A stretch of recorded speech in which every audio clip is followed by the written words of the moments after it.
Les RH en clinique vétérinaire, c'est bien plus qu'un sujet de recrutement. Quand on dirige une clinique vétérinaire, qu'on y exerce, la question des ressources humaines surgit souvent dans l'urgence, un poste à pourvoir, un conflit qui s'enlise, un collaborateur qui démissionne sans vraiment qu'on l'ait vu venir. La question des ressources humaines devient alors synonyme de réaction, de gestion de crise, de paperasse. Pourtant, derrière ce prisme étroit se cache un enjeu autrement plus structurant, celui d'un système complet de management des équipes dont dépend directement et quotidiennement la qualité médicale et la stabilité de votre structure. Les ressources humaines sont garantes de la protection des salariés. Les ressources humaines sont responsables du cadre du travail et de la prévention des risques. Le RH est l'interface entre l'humain, le droit et l'organisation, et donc la clinique. Stratégie employeur. Pourquoi définir qui vous êtes avant de recruter? Toute organisation sérieuse commence par une vision claire d'elle-même. Avant même de rédiger une annonce ou de recevoir un candidat, une question s'impose. Quelle est votre clinique en tant qu'employeur? Êtes-vous orienté vers la spécialisation et la performance technique? Êtes-vous une structure de proximité à taille humaine centrée sur la relation client? Recherchez-vous une organisation cadrée et protocolisée ou une culture plus autonome et flexible? Les vétérinaires et les ASV ne choisissent pas seulement un poste, ils choisissent un environnement de travail, une culture d'équipe et un rythme de vie. Une clinique qui n'a pas clarifié son identité d'employeur recrute au hasard et s'expose à des départs rapides, coûteux et démoralisants. Sans vision stratégique, la structure fonctionne en réaction perpétuelle. Avec une posture employeur claire, elle attire les bons profils et les retient. La structuration des rôles, prévenir les tensions avant qu'elles n'apparaissent. Dans de nombreuses cliniques vétérinaires, une source de friction chronique est rarement nommée, la confusion des responsabilités. Des vétérinaires qui absorbent des tâches administratives et qui ne devraient pas les incomber. Des ASV qui compensent silencieusement les manques organisationnels. Des décisions qui ne sont jamais formalisées et qui changent selon les jours et les interlocuteurs. Ces zones grises génèrent du stress, de la frustration et à terme du désengagement. Une approche RH structurée commence donc par les fondations simples, les fiches de poste précises, une décision claire des périmètres des responsabilités, une distinction explicite entre mission médicale, administrative et relations clients. La clarté organisationnelle n'est pas un luxe bureaucratique. C'est un puissant réducteur de tension et un accélérateur d'efficacité collective.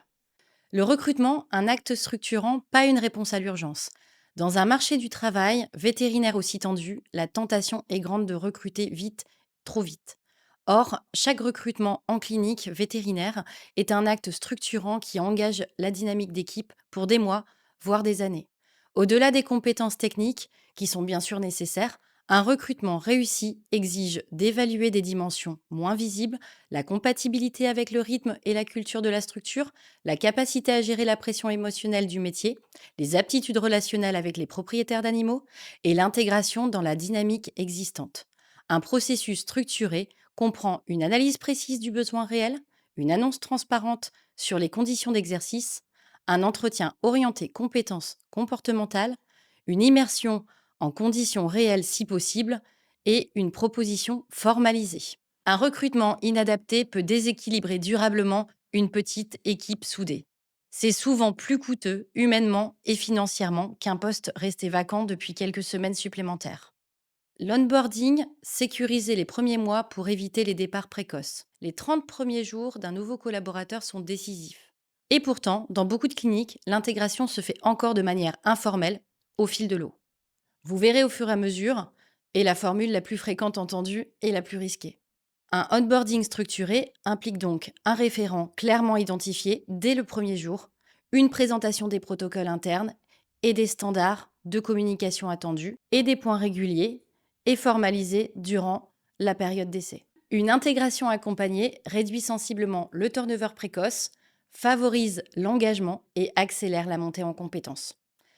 Elle envoie surtout un signal fort aux nouveaux collaborateurs, vous comptez. Et votre réussite ici est une priorité partagée. La communication interne et la gestion des tensions. Ne pas attendre que le feu couve. La clinique vétérinaire est un environnement émotionnellement intense. Annonces difficiles aux propriétaires, euthanasie, urgence, conflit de valeurs sur les décisions médicales, la pression est permanente. Sans cadre structuré de communication interne, les frustrations s'accumulent. Les malentendus s'installent et les conflits deviennent chroniques. Une approche RH mature intègre des réunions d'équipe régulières, pas uniquement pour traiter l'opérationnel, mais pour prendre la température humaine, des entretiens individuels périodiques, un processus clair de remontée et de traitement des tensions, et une posture de médiation accessible à tous. La stabilité relationnelle n'est pas un luxe. C'est un facteur clé de performance médicale et de rétention des talents. Le développement et la fidélisation. Investir dans les personnes pour sécuriser l'avenir. Une équipe reste engagée lorsqu'elle progresse. La stagnation professionnelle est, bien avant des questions de salaire, la première cause évoquée par les collaborateurs vétérinaires pour justifier un départ. Le développement peut prendre des formes très variées: spécialisation médicale, participation à des congrès ou des formations continues, développement des compétences relationnelles et managériales, ou encore évolution vers des responsabilités supplémentaires au sein de la clinique. Un plan de développement, même simple, favorise les collaborateurs, renforce leur sentiment d'appartenance et sécurise l'avenir de la structure. L'évaluation et le feedback, des outils de dialogue, pas de contrôle. Les entretiens annuels sont trop souvent vécus comme une formalité administrative, voire comme un moment redouté. C'est passer à côté de leur véritable utilité. Un entretien bien construit permet d'ajuster les objectifs à la réalité du terrain, d'identifier les signaux faibles avant qu'ils deviennent des problèmes, de clarifier les attentes mutuelles et d'anticiper les départs. Il constitue aussi un espace rare pour reconnaître explicitement la contribution de chaque membre de l'équipe. Distinguer l'évaluation de la performance de l'entretien de développement professionnel permet d'allier exigence et bienveillance, deux dimensions qui ne s'opposent pas mais se renforcent. La sécurisation juridique, la face cachée de la fonction employeur. Être vétérinaire dirigeant, c'est aussi être employeur. Et c'est une casquette qui implique des obligations précises, souvent sous-estimées en début de parcours.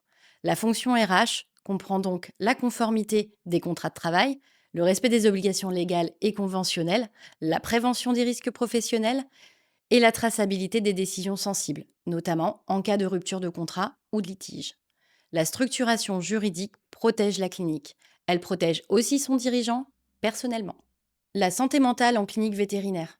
Une équipe fatiguée prend des décisions moins sûres. Une équipe en tension communique moins efficacement avec les propriétaires d'animaux. Une équipe instable fragilise la continuité des soins. Une équipe démotivée impacte la qualité perçue du service et alimente le turnover, qui alimente la fatigue, qui alimente le turnover. Les ressources humaines ne sont pas une contrainte administrative à gérer en parallèle du métier.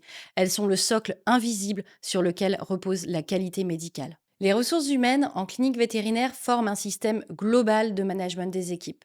De la stratégie employeur à la sécurisation juridique, chaque étape mérite une attention spécifique. C'est l'ensemble de ces piliers qui permet d'assurer un service médical de haut niveau, de préserver la santé des équipes, de fidéliser les talents, de construire une clinique stable et performante. Au sein de Smartemis, nos spécialistes RH et moi-même accompagnent les cliniques du réseau à chaque étape. Structuration organisationnelle, recrutement et intégration, optimisation du fonctionnement interne, développement des équipes, sécurisation juridique. Parce qu'une clinique solide ne repose pas uniquement sur son équipement ou sur son expertise médicale, mais aussi sur la qualité et la stabilité de son équipe.